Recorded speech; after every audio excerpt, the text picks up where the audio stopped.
Neither Joffrey nor any of his men shall set foot in our lands again. If he disregards this command, he shall suffer the same fate as my father. Only, I don't need a servant to do my beheading for me.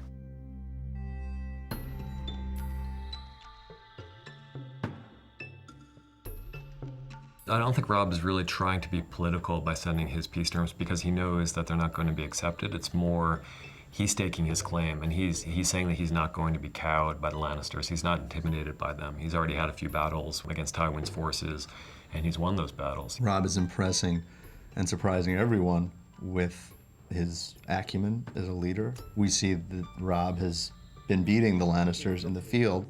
His conversation with Jaime makes it clear that militarily he's much more savvy and dangerous than any of them had reckoned.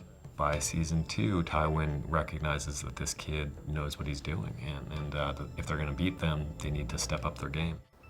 3 victories don't make you a conqueror. It's better than 3 defeats.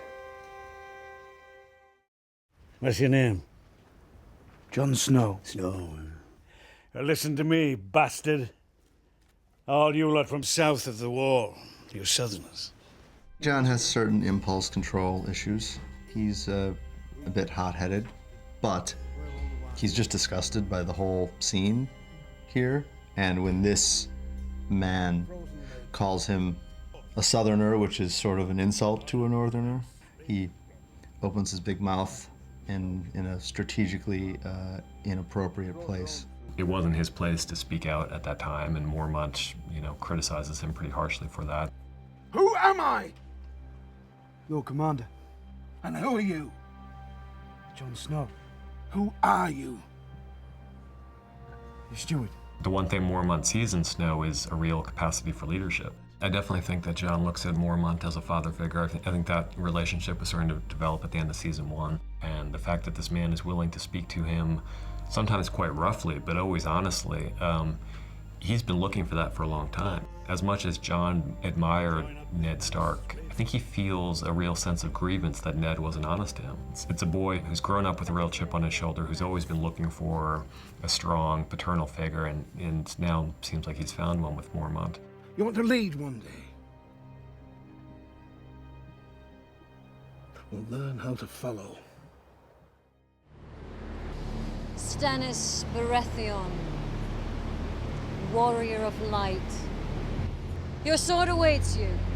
We meet Stannis, who's a very pragmatic, very practical man, but he's decided to take up and link forces with a witch, basically, because he realizes that it could advance his cause. It's introducing a new religion, also a new world to the show, a whole new set of characters, a new location, which is Dragonstone and Stannis Baratheon, Melisandre, the Red Priestess, and Davos Seaworth.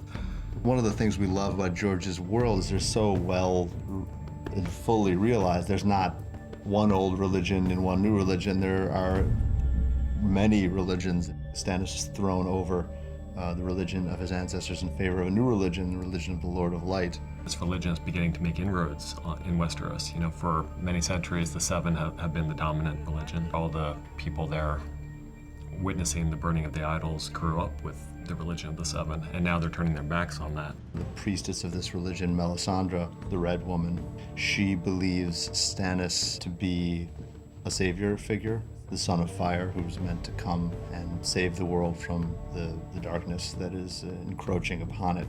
What's interesting about Melisandre is that her powers are real, as she demonstrates.